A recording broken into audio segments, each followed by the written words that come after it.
बहुत important message है, तो गौर से सुनिए, आखिर तक सुनिए और इसको पूरे पाकिस्तान में फैला दीजिए। हवाई जहाजों की कोई भी मूवमेंट हो रही हो, तोपों की कोई भी मूवमेंट हो रही हो, कुछ भी आपने रिकॉर्ड नहीं करना। सिर्फ एक पाकिस्तानी जो पाकिस्तान में रह रहा है उस तक ये मैसेज पहुंच जाए। धमाके के फौरन बाद बाहर बिल्कुल ना निकलें, खुली जगह में बिल्कुल पनाह ना लें, गैर मुसद्दका सोशल मीडिया खबरों पे यकीन बिल्कुल ना करें, पहले से तैयारी करें। हर घर में एक हंगामी किट होनी चाहिए। करें कि अगर सब अलग जगह पे हों तो कहाँ मिलेंगे। बच्चों को बुनियादी हिफाजती हदायत सिखाएं। ऐसे वक्त में सबसे बड़ी ताकत असलहा नहीं बल्कि इल्म, सुकून और दुरुस्त फैसले होते हैं। ये पैगाम आगे जरूर शेयर करें ताकि ज्यादा ज्यादा लोग आगाही हासिल कर सके। मुमकिन है यही मालूमात किसी की जिंदगी बचा दें। आजकल आपको हालात पता ही है हिंदुस्तान के साथ, कोई भी जंगी मूवमेंट्स हो रही हो, आर्मी की कोई भी मूवमेंट हो रही हो, कुछ भी आपने रिकॉर्ड नहीं करना। आपने रिकॉर्ड नहीं करना और स्पेशली अपने सोशल मीडिया पे बिल्कुल अपलोड नहीं करना, क्योंकि ये अमल आपका दुश्मन के लिए स्पाई का काम करेगा। ठीक है, ये रेड अलर्ट जारी है पूरे पाकिस्तान में।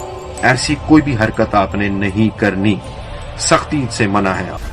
अगर ईरान पर एटमी हमला होता है तो पाकिस्तानियों के लिए हिफाजती तदाबीर क्या हैं? इतलात के मुताबिक खित्ते में कशीदगी बढ़ती जा रही है और बाद तजियाकारों का कहना है कि शिकस्त खुर्दा इसराइल और अमेरिका ईरान पर एटमी हमला कर सकते हैं। अल्लाह ना करे कि ऐसी सूरत पैदा हो, लेकिन अगर खुदा न खास्ता ईरान पर एटमी हमला होता है तो इसके असरात हमारे खित्ते तक भी पहुंच सकते हैं। इसलिए जरूरी है कि हम पहले से आगाही हासिल करें और चंद बुनियादी हिफाजती इकदाम जान लें। अगर आसमान में अचानक इंतहाई तेज रोशनी चमके और चंद लम्हों बाद जमीन लर्जने लगे तो घबराएं नहीं बल्कि फौरन दुरुस्त कदम उठाएं। जोहरी धमाका एक लम्हे का नहीं बल्कि कई मराहिल पर मुश्तमिल होता है। पहला मरहला शदीद चमक का होता है, जिसके अंदर आंखों को आर्जी या मुस्तकिल नुकसान हो सकता है और जिल्द झुलस सकती है। अगर ऐसा कुछ हो तो फौरी जमीन पर मुंह के बल लेट जाएं, आंखें बंद कर लें, सर और गर्दन को ढांप लें। दूसरा मरहला सदमाती लहर का होता है, जिसमें शीशे टूट सकते हैं, कमजोर इमारतें गिर सकती हैं। इससे बचने के लिए फौरन किसी मजबूत इमारत में पनाह लें। कंक्रीट या जेरे जमीन जगह ज्यादा महफूज होती है। इमारत के जितना अंदर होंगे उतना ज्यादा तहफ्फुज मिलेगा। उसके बाद सबसे अहम मरला ताबकारी वाला गुबार होता है। धमाके के बाद ताबकार जर्रात घंटों तक फिजा में रह सकते हैं और जमीन पर बैठते रहते हैं। पहले 24 घंटे सबसे ज्यादा खतरनाक होते हैं। तमाम दरवाजे और खिड़कियां बंद कर दें, वेंटिलेशन या एसी बंद कर दें। इमारत के बीच वाले कमरे या तहखाने में चले जाएं। अगर आप धमाके के वक्त बाहर थे फौरन कपड़े तब्दील करें, कपड़ों को बंद थैले में रख दें, साबुन और पानी से अच्छी तरह गुसल करें, नाक और कान भी साफ करें, साफ कपड़े पहने, पहले से तैयारी करें। हर घर में एक हंगामी किट होनी चाहिए, जिसमें बैटरी वाला रेडियो, इजाफी बैटरियां, कम से कम 3 दिन का बोतल बंद पानी, डब्बा बंद खुराक, फर्स्ट एड किट, जरूरी अद्वियात, टॉर्च, मास्क या कपड़ा जो नाक और मुंह ढांप सके। इसके अलावा खानदान के लिए मंसूबा बनाएं। तय करें कि अगर सब अलग जगह पे हों तो कहाँ मिलेंगे। बच्चों को बुनियादी हिफाजती हदायत सिखाएं। घबराहट कम करने के लिए पहले से गुफ्तगू करें। बच्चों को पुरसुकून रखें। बुजुर्गों और बीमार अफराद को महफूज जगह मुंतकिल करें। धमाके के फौरन बाद बाहर बिल्कुल ना निकलें, खुली जगह में बिल्कुल पनाह ना लें। गैर मुसद्दका सोशल मीडिया खबरों पे यकीन बिल्कुल ना करें। सरकारी हदायत के बगैर शहर छोड़ने की कोशिश बिल्कुल ना करें। सिर्फ सरकारी ऐलानात सुने। बैटरी, रेडियो या मुस्तनद जराए इस्तेमाल करें। अल्लाह ना करे कि ऐसी सूरत पैदा हो, लेकिन अगर खुदा न खास्ता ईरान पर एटमी हमला होता है तो इसके असरात हमारे खित्ते तक भी पहुंच सकते हैं। इसलिए जरूरी है कि हम पहले से आगाही हासिल करें और चंद बुनियादी हिफाजती इकदाम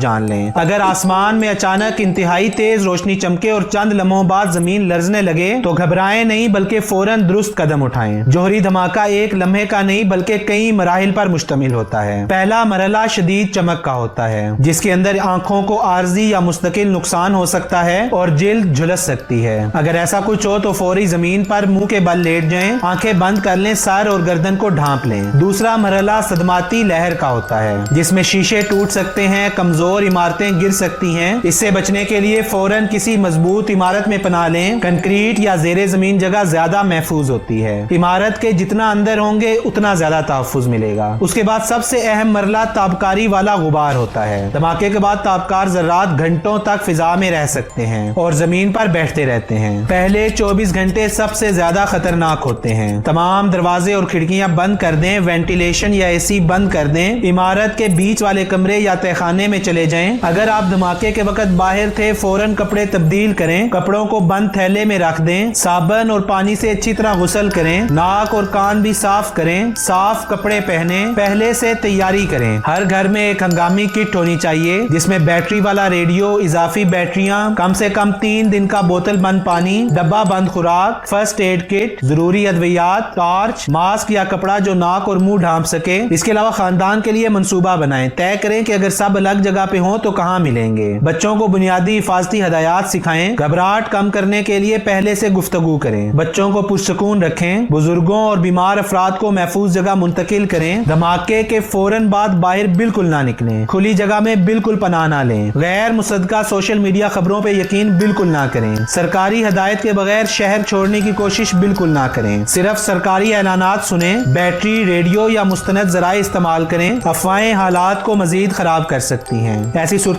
में हमेशा 3 असूल याद रखें, अंदर जाएं, अंदर रहें, हदायत सुनते रहें। ऐसे वक्त में सबसे बड़ी ताकत असलहा नहीं बल्कि इल्म, सुकून और दुरुस्त फैसले होते हैं। ये पैगाम आगे जरूर शेयर करें ताकि ज्यादा लोग आगाही हासिल कर सके।